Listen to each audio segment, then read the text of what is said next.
Find me anything that's as pretty as that and I will give you £5. I love you so much. But it's not just a boring vanilla bitch diesel. Oh, I love my Volvo. What am I actually meant to do in this situation?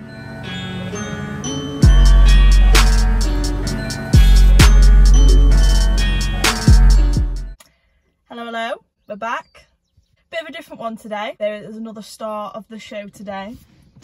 The C30, the mighty Vivian, not the 940 today. I've had a few requests to do a video on the C30 as opposed to the 940. A lot of people want to see this car as well. So what I thought I'd do is, a lot of people are like, oh, can you, like a review of the C30, but obviously there's already a review of the C30. So if I was to do one of those, I would basically just basically saying the same things that were already said in that video. Like, what I thought I'd do instead is do 5 things I love about my Volvo C30 and 5 things I hate about my Volvo C30. Yeah, I mean, I've owned this car for almost 2 years now.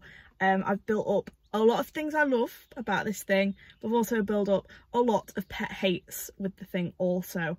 It was quite hard to actually put it all into a list. I moan about little things all the time, but it's actually quite hard to think of like 5 things I hate. So without further ado, let's crack on.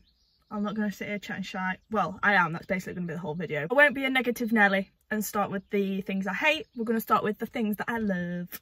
So the first thing is it's super easy. Like, just look at it.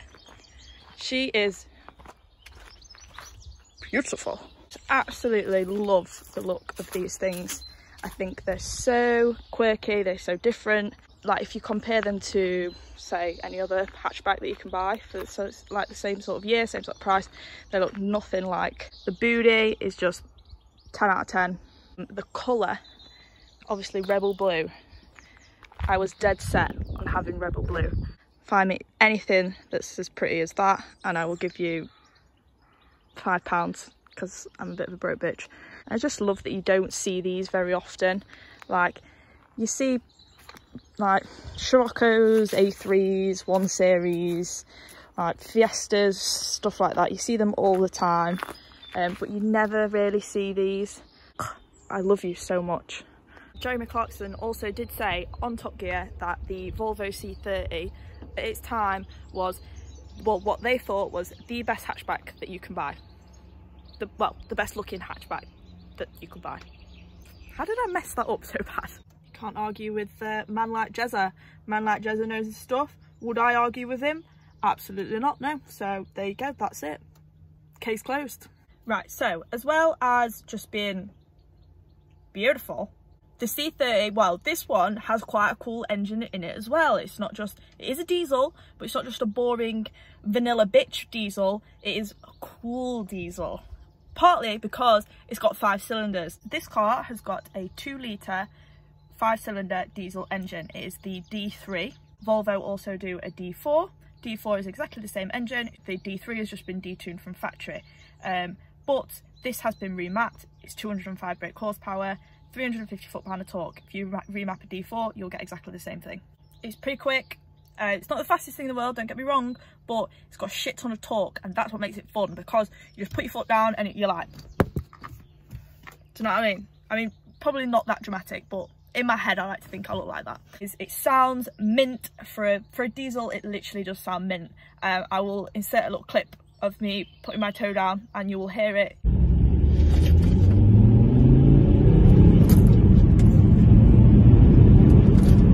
It's got a proper 5-pot rumble, gets me going. It's super economical. I can sit on the motorway in this thing and literally like 8 months of my life, this thing literally just went up and down the M1 and the M62.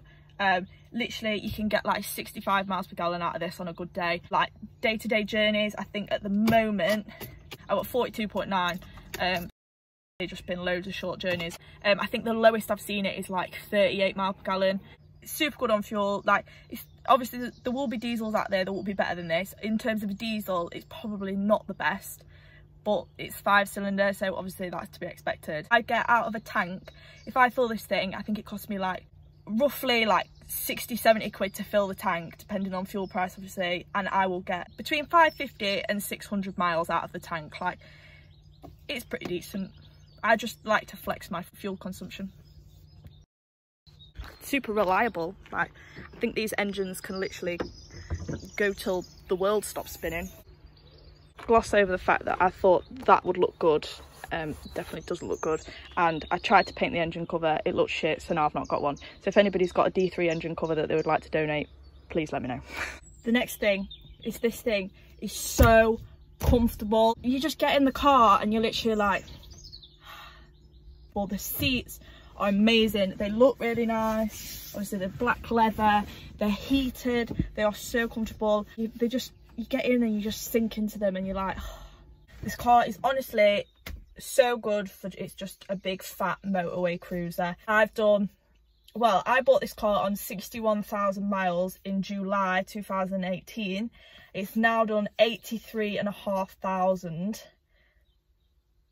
I'm not gonna lie, most of that has been spent on the motorway, and I can literally not fault this thing. Whack it in cruise control, literally it just does its own thing. You've got everything you need around you. You've got cruise control. I mean, mine in particular, I hate to brag, but it is full spec. So it's R Design Lux Nav, and it's got everything on it. I've got cruise control, I've got Bluetooth, I can literally ring people just from the buttons on the steering wheel. I've got the heated seats, I've got all the, I've got the Dolby Pro surround sound system, which is so good. I have blown a speaker in the back though, but we'll gloss over that. Yeah, the speakers are amazing. That was one of the first things I noticed about this car. I got in and I was like, everything that you could possibly want. Like, I've got automatic window wipers, I've got automatic headlights, and you just get in the car and it's just like, boom, go. What more could you want? I mean, that's kind of what a car should do, but is that 3? So I've done the way it looks, the engine, and the comfort. Yeah, that's 3. It's super comfortable, which brings me on to my next point, but it's also, I would say it's quite a versatile car. You can happily sit on this thing in the motorway, munch some miles, and it'd be super economical, but there's been plenty of times where I've took this thing through the Peak District, absolutely hammered it through Woodhead Pass, and it is mint. By all means, it's no like sports car. It's not going to be the most daring car you've ever like bashed around a corner, but it does handle quite nicely. You've got that power behind you to really push yourself out and through. It can be fun just as much as it can be comfortable. It definitely does put a smile on my face. If I can put my foot down and feel the torque, you know, do its thing, it does put a smile on your face. Get yourself a girl who can do both. As well as like that side of it, there's also the side that this car is basically a Ford Focus in a dress. They share a lot of the parts. Like, you can literally use most Ford suspension parts on this. It's obviously a lot cheaper than Volvo parts. You can use Mazda 3 as well. I think they're pretty much the same. You don't just have to stick to the Volvo parts. You can, because they are quite expensive, I would say that's a bad thing about it. You can venture off into Ford and get exactly the same thing for like half the price. So that's 4. Last but not least, I would just say that the quality of like Volvo cars in general, as well as this, is just above the rest. I feel like the quality in here feels so nice. Like, you get in some cars and you get in and you feel like you've got nothing around you and it's very plasticky. In this, you do just get such a nice build quality. Like, the steering wheel, like, it's dead chunky. Like, it's all been retrimmed really nicely. Like, all of the trim on the centre console, like the seats, they're all amazing quality. The door cards are just so like thick and heavy. Like, the doors are so heavy. Everything, you feel like you've literally got so much around you. And I know that if I got into an accident in this thing, which I hope I never do, the car would completely look after me. Volvos have got like amazing like safety like reputation. I trust this car so much. Like, I know that if I look after this car, it'll look after me, sort of thing. But yeah, that's enough of me rambling on about, oh, I love my Volvo. Now we're going to talk about the things that I hate about this car. Believe it or not, as much as I ramble on about how much I love my Volvo C30, there are quite a few things that I do hate about this car. Apparently there's a duck on the side of the road, like a baby duck. It's just like chilling on the side of the road, and this woman behind me is refusing to leave it. So she's now joining in. First thing that I would say I hate about this car is the accessibility of it is ridiculously bad. Don't worry guys, the ducks have been rescued. On with the video. Right, so the first thing is the boot. The boot is, I would say it's small. It's full of loads of shit, ignore that. The boot is small, but because the boot lid is a glass hatch, and obviously mine's been tinted, but they don't come like that from factory, you can see straight through them. Volvo will do you a cover that goes over. I've got the hard one, there is like a plastic one as well, but that literally takes up 90% of the boot space, and the boot is super high off the floor. So if you've got like bare heavy shopping, you've got to be like Dwayne Johnson by the time you finish putting stuff in there. If you do actually take this out and fold the two back seats down, it is actually massive in the back of here. I have slept in the back of this at many shows last year. Hotel de Vivian, it does absolute bits. It is actually quite big, but on a day-to-day basis, it can get annoying. Right, so as well as the boot, there's also the issue of the getting in the back. So it's a 3-door, all the C30s are 3 doors. You think, oh, that's not the end of the world, like, you know, there's a lot of cars that are 3 doors. You think, oh, just, you know, pull that forward, pull the seat forward, you can get in the back. So the seat literally doesn't go that far forward. That is the gap that you've got to get into the back. And the seat belt, for some stupid reason, there is a hook there. The seat belt always gets caught like that. So the amount of times I have tripped people over that are getting in and out of my car is a joke. Space in the back isn't massive, I'm not gonna lie. Oh my God, there's literally ducks. But yeah, anyway, while the seat is forward, it still moves on the rail, which it's not so bad on this side, but on the passenger side, oh my God. Like, you pull the seat forward and you would think that it would stay forward, but it doesn't. It just flops around. It just gets annoying.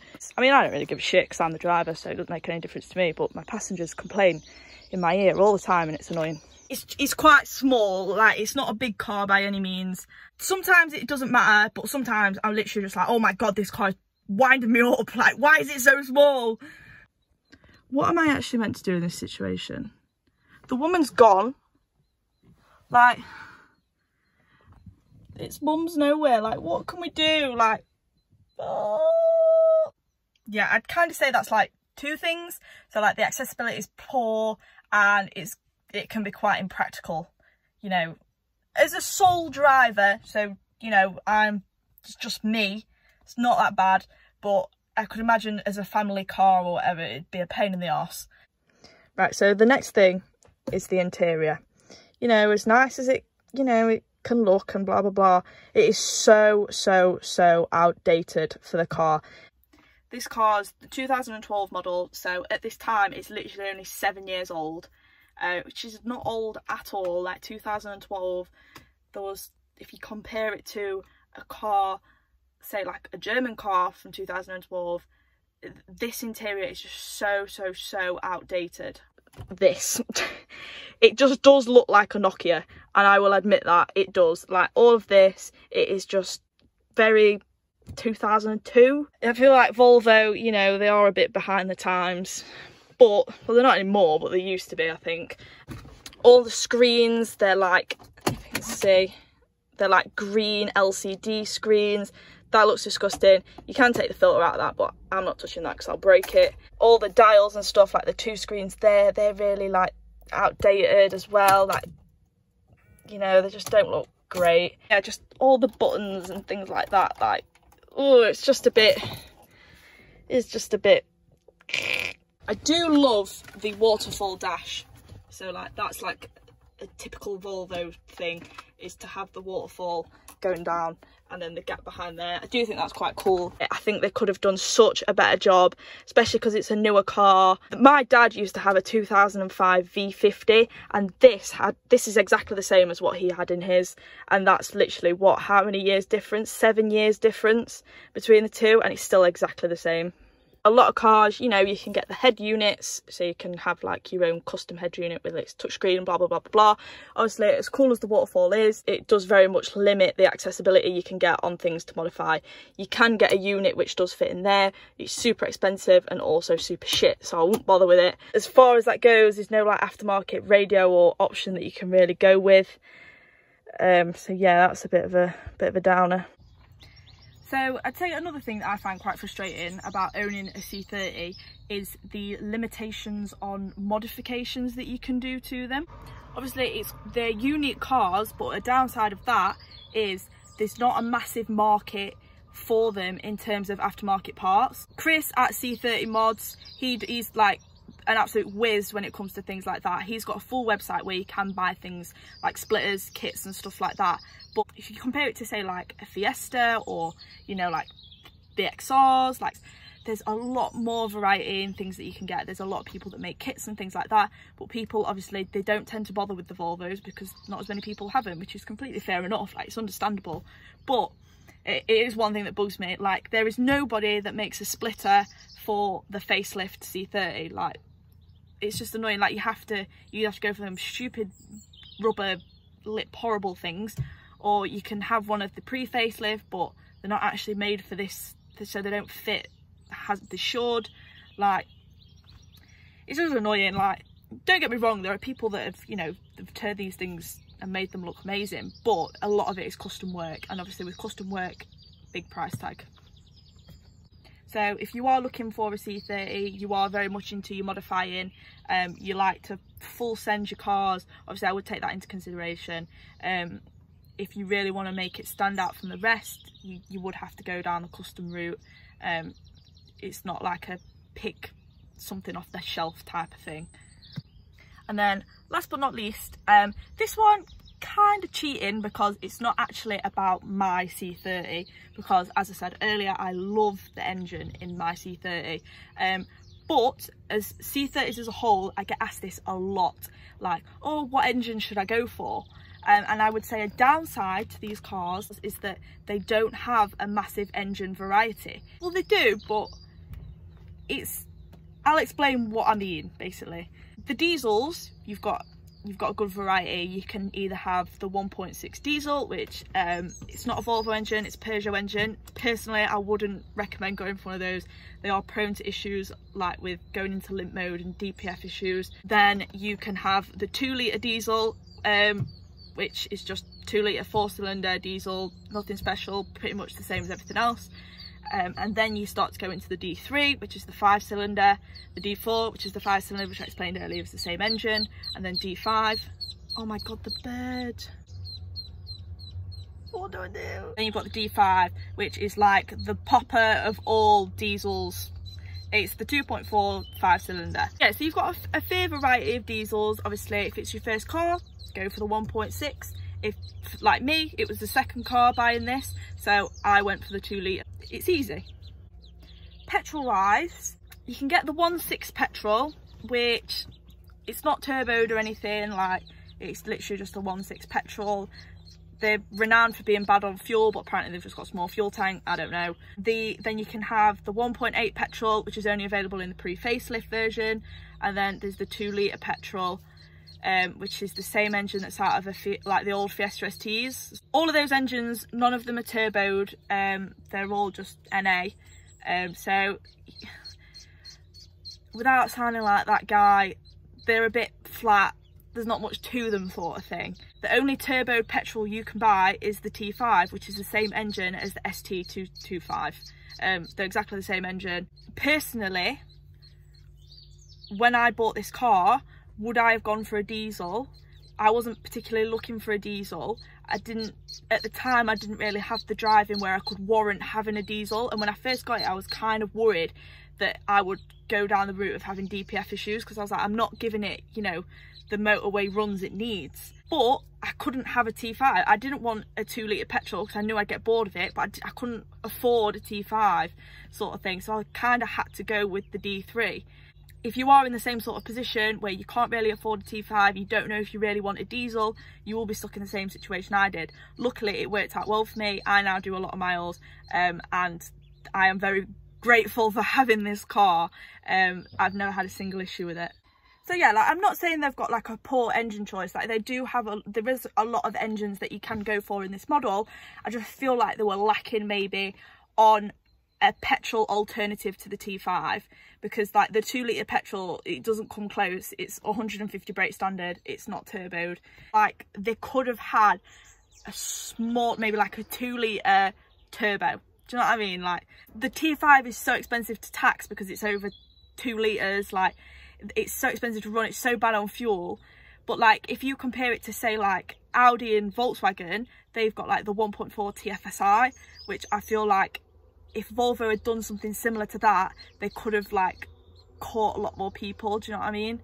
And I would have considered going down that route. I just feel like what let the C30 down was that it's, you know, like, it didn't reach enough people, it didn't appeal to enough people, and that's why it went out of production and Volvo stopped making a small car like this. So I feel like if maybe they went down that route, maybe they could have caught a few more people, but it's one of them ones, isn't it? Right, slight jump cut, I apologise. I finished that last clip and then thought, right, I'm going to drive home now, turn the car on, the fucking battery had died.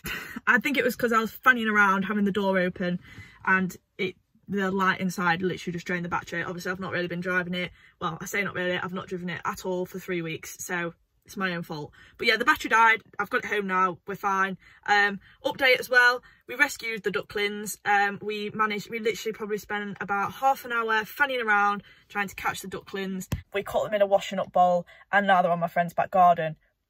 Don't really know what we're going to do with them now. If anybody knows what to do with some ducklings, please let us know. But yeah, so that is literally everything I love, everything I hate about this car.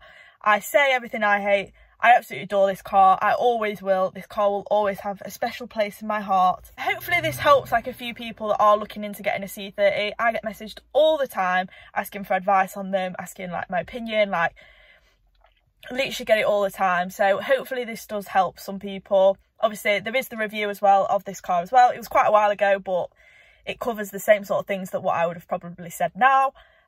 But yeah, hopefully this helps some people out. If not, hope you enjoyed it.